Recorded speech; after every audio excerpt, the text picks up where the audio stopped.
Welcome back to Heroes Next Door. Thank you all for joining us this morning. We are doing a very special episode of Around the Fire Table. This is something I've done in the past over the last 4 years. I haven't done a whole lot of them, but we've talked to a couple different guests over the years, sitting around the fire table, talking to each other, solving the world's problems. That's kind of what we're doing here, but we're doing it kind of the Zoom link way to do this. So I have a very special guest with me. His name is Reilly Rucker. Make sure I said that right. Is that correct? That's correct. Yeah. Best Texan name I've ever heard. Even if I didn't know you were from Texas with that kind of name, I'm like, he's from Texas. Yeah. It's awesome. So Reilly, tell us a little bit about yourself before we get started here. So I'm a 7th grader at an online school called Texas Connections Academy at Houston. We are based out of Houston, connected to Houston ISD, but we have students all over Texas, some even outside of Texas. I do videos where we interview police officers, firefighters, EMS. We've even done some people from the military at Middle School Career Readiness. That's sort of a company or YouTube channel that we started to provide career assistance to middle school and high school students. And then in addition to that, we also have the Student Council Career Readiness Program at TCAH. And then we have Off-Road Fire Rescue, which is kind of like a JRTC program, but for the public safety sector. Okay. That's actually pretty cool to see. We've done a video at a local high school near us that does kind of emergency preparedness. They do police, fire, and EMS, and that was cool to kind of see their structure. But I like that you guys are actually doing it on the online kind of format too, because you're basically homeschooled, right? Correct. Yeah. Okay. So, a lot of times when people get homeschooled, you think, oh, there's not a whole lot of opportunities. I don't get to meet things. But you guys are really flipping the script and going above and beyond what normal education is. And the fact that, fire, police, and EMS and public service is struggling to get, recruitment and retention and volunteers and paid staff. The fact that you guys are hitting this early on, even in the junior high and high school level, is one of the coolest things I've ever heard of. So when you sent me an email and said, hey, Mr. Borrello, can I interview you for my school? I'm like, absolutely. I would love to get on and talk to you and figure out more about what you guys are doing, because you guys are truly the heroes next door for us. You're going to be the next generation that takes the reins from us as we retire out and move on. And we want to make sure that we're leaving you with something to move forward with. So first of all, thank you very much for doing what you're doing. And we're going to kind of flip the script a little bit today. Instead of me doing the interview all together, I'm going to have Reilly do the interview for me and ask me a bunch of questions, and we'll see how this goes. So Reilly, I'm going to turn the hosting job over to you and go for it. All right. You have your YouTube channel, but as you've stated multiple times in your YouTube channel, you are a firefighter paramedic. So how did you first get into the medical field? Okay.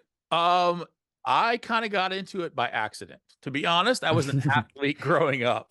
So, me being a boy, being an athlete, I got hurt a lot. So I was in the emergency room, doing the stupid things, breaking bones and that kind of stuff. So I kind of got used to the PT, the medical aspect. I really enjoyed the doctors that I worked with, the stitches that I got, that kind of stuff. But on top of that, I had actually family members that were in the medical field. My mom was an OR nurse for well over 30 years or more.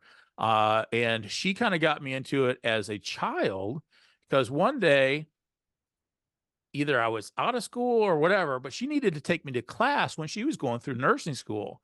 And I was able to go into the classroom, and they were doing a lab work where they were dissecting sheep's brains. And I thought that was the most cool thing ever. Is like, this is absolutely awesome. So the medical aspect for me was very drawing.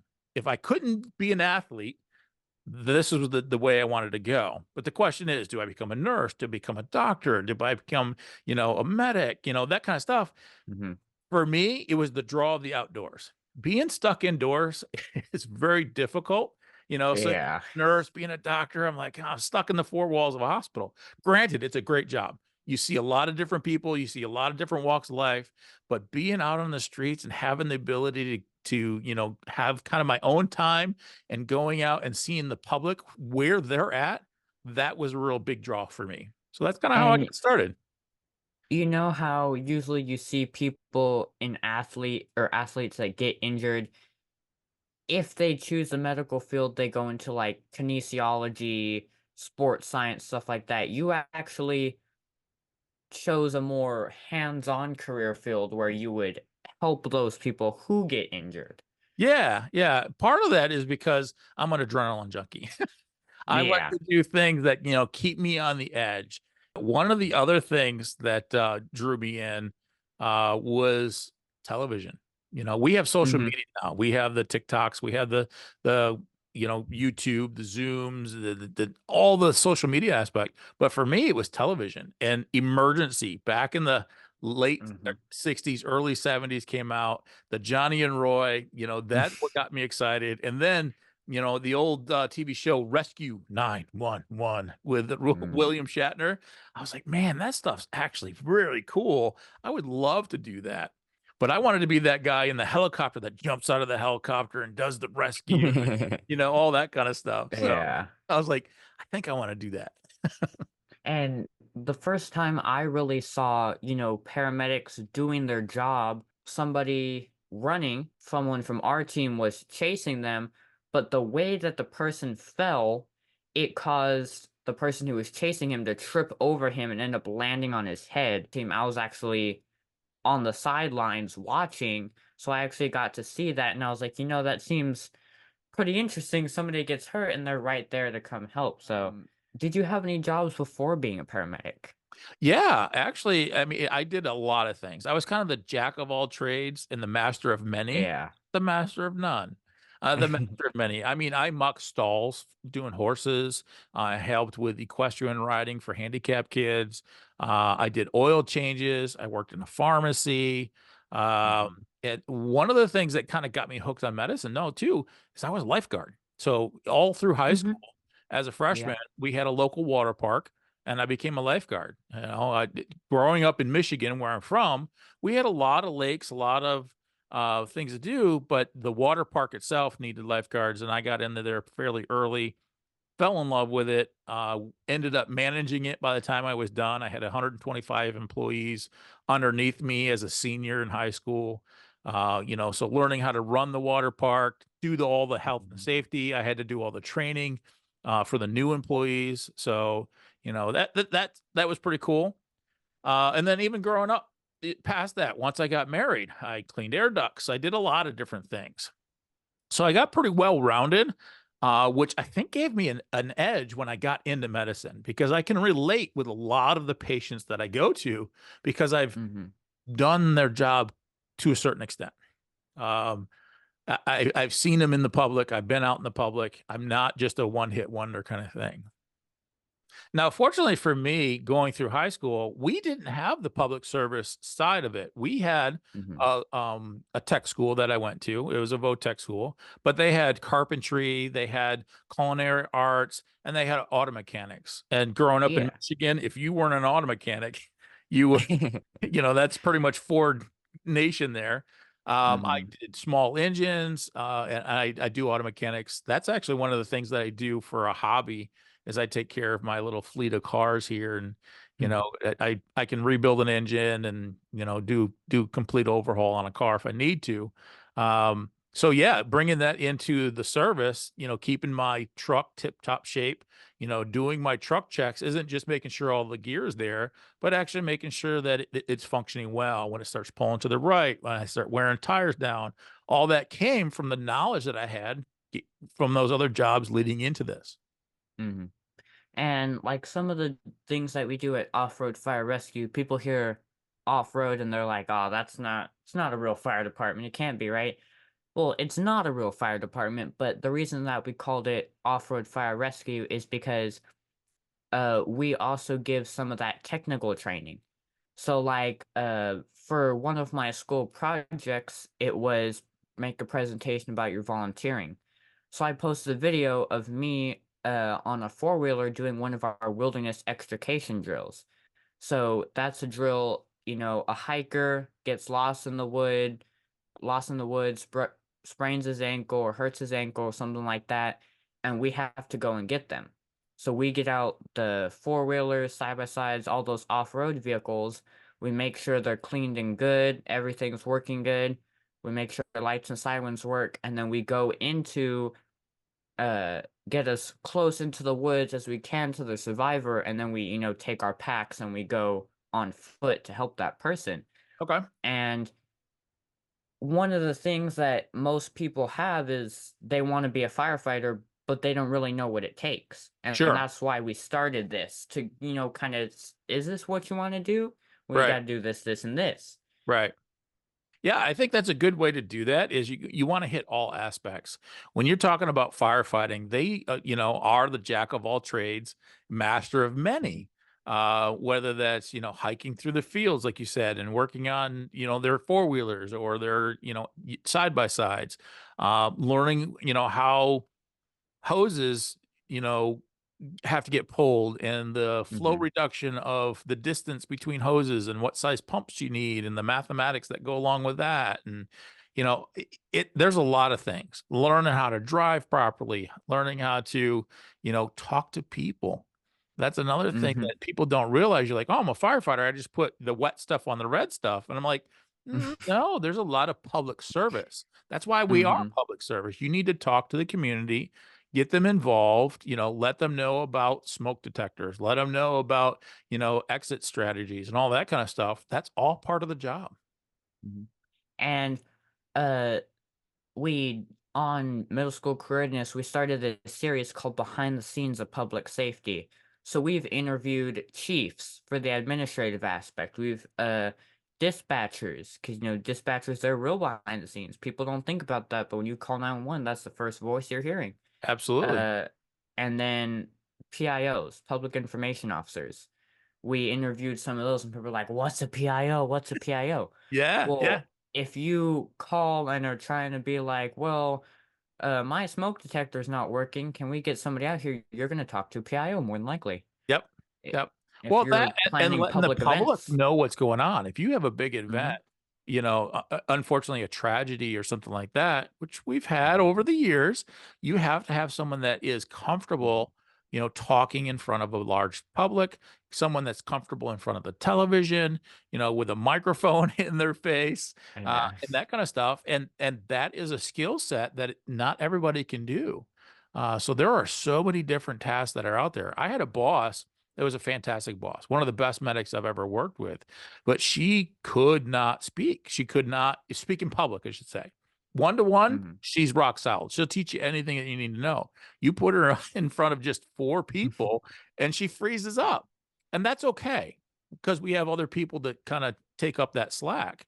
But yeah, I mean, you hit the nail on the head is there are so many different avenues that can happen within the fire department. Even most recently, I went up to Williamsport, PA area, and we did a communications truck. You were talking about dispatchers. Talk Hmm. about Yeah. the technological aspect of firefighting and learning how to Hmm. run all the equipment, how to set up that kind of stuff. That was a whole nother idea that I really didn't even have a clue on. I always just bumped that off at the county level, but no, that's actually, part of the fire service or EMS or Hmm. police. The information that you're going to get from a volunteer, you can go into a local fire department having absolutely no knowledge. And Hmm. the men and women at those departments are willing and able to teach you everything that you need to know. And it's all what you put into it. If you only want to be a driver, they'll teach you pumps. If you want to be Hmm. a firefighter, they'll teach you that. If you want to learn how to write grants and help with that finance or run a Hmm. bingo hall or, run a, fundraiser or something like that, they'll teach you how to Hmm. do that. So when you go to apply for a job at a big city department or a paid department, and you say, hey, I already know how to write grants. I already know how to take care of this because I've already taught that and I've done it for 2 or 3 years. yeah, you're definitely gonna have a leg up on that hiring process. Now, you'll still have to go through their usually fire academy or whatever, to make sure that Mhm. you're on the same page with their policies and procedures, but you're definitely gonna have a leg up for sure. We appreciate the volunteers for sure. And, Chester County is a lot of volunteer services on the ambulance service. Most of the medics are now paid. I don't see very, very volunteer medics. We do have some occasionally here and there. We have some volunteer pre-hospital nurses, some volunteer doctors, and PAs. But for the most part, the volunteerism is on the fire side. The EMS is kind of taking over the paid side. I know you mentioned earlier how some fire departments and yeah, some fire departments will have volunteer and paid staff. Is that something that yours does? Yeah, we're actually a combination. So the majority of our fire staff is volunteers. They come from home, that they Mhm. make a response either to the station to get the trucks out. If the truck is full and they're a little bit behind, they can actually make a response to the scene. They keep their gear in their vehicle. We do have a paid driver from, Monday through Friday from 8 to 6 kind of thing. So those peak hours that where most people are working, we need to have at least a driver. Um, and then us on the EMS side, because I'm on the MICU service, they actually put an air pack in the ambulance for us. I have two different Mhm. sets of gear. I have my EMS gear and I have structural firefighting gear. So, we kind of work as a team or a family, and it doesn't Mhm. matter whether you're volunteer or paid. We're on the same team. We're on the same company. We're going to do the same job. It's just, there's times where I need the help. I need as many people as I possibly can. It's an Mhm. added benefit to have volunteers, even on a paid station, to have those extra set of hands.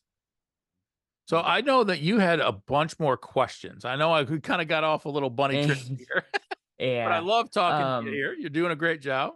so what would you say, like, item wise, what would you say is the main difference between your ALS jump bag and your BLS jump bag? Okay.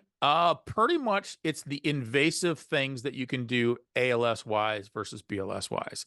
BLS stands for your basic life support. So Mhm. you fall down, go boom. You're going to have your splint. You're going to have your band-aids. You're going to have your ice packs, that kind of stuff. You're going to have the equipment to move people from point A to point B. That's where the BLS is really good at. But they don't really have any invasive tools, such as they're not going to break the skin. They're not going to put tubes in you or anything like that. They're not going to give you many medications. They may assist you with your own medication, like if you have Mhm. a prescription of nitroglycerin or they need to give you some aspirin or something like that. There's a handful of medications that BLS now carries, but it's very limited, right? Where the advanced life support or the ALS, they come with all the saving technology that an ER can do. Pretty much, they have enough equipment to treat any life threatening emergency within that first 15 minutes of that life threat. They're going to be able to Mhm. try to get you stabilized before they transport. So they can start your heart if it's not beating. If it's beating Mhm. too fast, they can stop your heart. They can put a tube down your throat to help you breathe. They can give you CPAP machines. They can do chest decompressions, surgical crakes, IVs, IOs, IM medication. Any way you can give a medication in the hospital or what you go to your doctor and you think you're going to get an injection, Mhm. we can give those medications at the advanced life support level. And that's really the biggest thing that changes between ALS and BLS. So, the ambulance that you mainly work out of, is that ALS or BLS? I'm mainly ALS, because I'm a paramedic. We do Mhm. have some ambulances within our fleet that are just BLS, and we also have what we consider intermediate units, which are Mhm. kind of a half breed, and it's kind of new for us in Pennsylvania. It's only about a couple years old, where you have some of those EMTs that took on the responsibility of gaining some more education and doing some of the basic invasive skills that the paramedics can do on the intermediate unit. And that was to help Mhm. kind of bridge that time gap that you talked about earlier on getting people to the scene, the personnel that, we might be short on medics. So Correct. by training one to an intermediate level, That's what we have too. So now I run mainly on a medic unit. I do my full time is pretty much on a MICU, which is a mobile intensive care unit, where I have either an EMT partner. Occasionally, I'll have another medic, but most of the time it's an EMT partner, and we take the calls as they come. Whether you're BLS or ALS, we're going to take it. On Mhm. the flip side of that, I also do a chase car, and which is all ALS. I carry all Mhm. the equipment in there. The difference between that is I don't have the ability to transport patients with that car. Correct.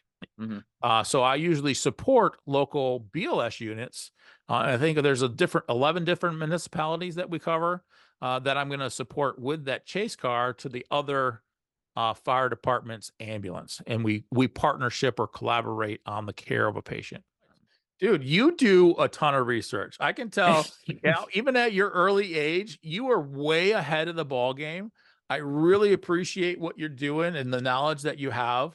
I feel like I've been talking to, one of my new EMTs, that has gone through Yeah. school, that has all the stuff, that is actually working on a truck. I would feel very comfortable with you getting on my truck and you and I being partners. Yeah, so what I want from you before we end this, I Mhm. want your website where you can go to. Is there a way to donate to help you guys out? Any events that are coming up, make sure that you email me some of that information. I'm going to try to put it up Okay. on the screen when I do the editing of this video, and put that up so other people that are watching this have an opportunity to help you out. I think you're doing like I said, a fantastic job of, really getting out there and doing the work at such a young age. It should be very inspiring for many people. Mhm. About that, we currently don't have any way to donate. We are working on that, and we almost have a website completed. The only thing we have right now is the YouTube channel set up. Okay. But we have like we're just waiting on a few more things and then we're gonna launch the website. Sounds good. The Uh, one thing I want you to be cautious is don't grow up too fast. Be a kid. Very true. I don't want you to necessarily get into this early on because it can burn you out. I've been doing this Mm-hmm. 30 years. I've seen some of my friends that, get 5, 10 years into it and they're burnt out. Last thing I Mm-hmm. would want to see, Riley, is to see you get into it and get burnt out at an early age. So, definitely balance your work balance, Very true. Mm-hmm. family balance, and do your hobbies, that kind of stuff. Do what you're Mm-hmm. doing. Don't get me wrong. I appreciate what you're doing, but be a kid. You know, And and there are certain things that you don't need to see yet, in the EMS field. Um, those will come with time. So, mm-hmm. if you do any kind of ride alongs, don't get offended that they won't take you on certain calls, uh, Mm-hmm. because we also want to protect your mind. We want to make sure that Very true. you are still developing. You're Mm-hmm. developing very well, and I can tell that Mm-hmm. already. But you're still developing, so we want to make sure that you're protected, Mm-hmm. because you have to take it from us as we go on. And the last thing we want to do is burn you out or get And you that's also or traumatize you. We don't want to have you have that post traumatic stress, and get into that because now your mental health is going to be mm-hmm. an issue, and that's what one of the we want things to avoid. one of the things I'm working with my school to do is that's one of the reasons why they don't provide a lot of information. But what I'm telling them is like, hey, you're saying police officers enforce the law, and that's all you're saying. Right. There's still, I get you don't want to tell young children a bunch of this stuff, certain, how certain things work and how certain things happen because it could traumatize them. But you could go into it a little bit more. Police officers conduct routine traffic stops. Right. They, uh, respond to traffic accidents. Fire departments are not just fire related, they do EMS as well. Yeah. Certain things that they don't say that they could that would not traumatize kids, but is still good for them to know for going into those career fields. Yeah, and that's one of the things when we developed Heroes Next Door that we wanted to make sure that it was also kid friendly. We don't Mhm, promote to the children, uh, mhm, mainly because then it hurts my monetization, which doesn't get me to the next station. So, Mhm. but if you notice, we don't cuss, we don't show graphic things, Very even true. the scenario that we did with the Maryland State Troopers, that's all Mhm. fake. That was a Correct. training Yeah. episode, just to Mhm. kind of show you what's going on. We want to make it kid friendly across the board, but we also want to keep the elderly people also interested in it, going, oh, okay, Mhm. that's a cool truck. I see how the innovation of this Mhm. changed, now that fire trucks are becoming electric, and all those different kind of things. Mhm. So for us at Heroes Next Door, it's a constant balancing act between, is it entertaining, is it informational, and what audience are we doing? Our audience Mhm. spans, from 7-year-olds and below, all the way up to 55, 60, and 70-year-old retirees. Um, Mhm. I had one family contact me on email, said, I have replaced their Saturday morning cartoons, because you don't see those anymore. So every Saturday Uh-huh. morning, because I release at 7:07 in the morning, they get up Mhm. as a family, have breakfast together, and watch Heroes Next Door, because That's nice. that's what we want to Mhm. do. I'm like, perfect. That's exactly where we Mhm. want to be. And I hope to continue this for a long, long time. We're going to kind of close up then. We're just kind of say our goodbyes for now. We'll definitely keep in Okay. touch. Make sure Mhm. you subscribe to, what's your channel again? Middle school career readiness. Okay, so those viewers that are watching right now, make sure you hit up his YouTube channel. Check that out. Thank you for watching Heroes Next Door. This was another Around the Fire Table with Reilly Rucker. Rucker, right? Mhm. It's Mhm. almost like trucker, but Rucker. I love Yeah, every time I type it into something, it's like misspelled. I'm like, no, it's not. it. No, it's not. Thank you so much, Riley, for talking to me. I really Mhm. enjoyed talking to you. Hopefully, you got the information for your class.